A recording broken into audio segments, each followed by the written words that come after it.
आपको कार्ड नहीं दूंगा। ये छीन रहे हैं मुझसे मोबाइल।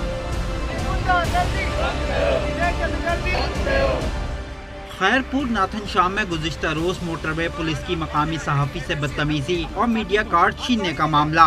सहाफ़ी बरादरी और सिविल सोसाइटी की जानिब से पाकिस्तान प्रेस क्लब के सामने एहतजाजी मुजाहरा किया गया। मुजाहिरीन ने हाथों में प्ले कार्ड उठाए, धरना दिया और मोटरवे पुलिस के खिलाफ शदीद नारेबाजी की।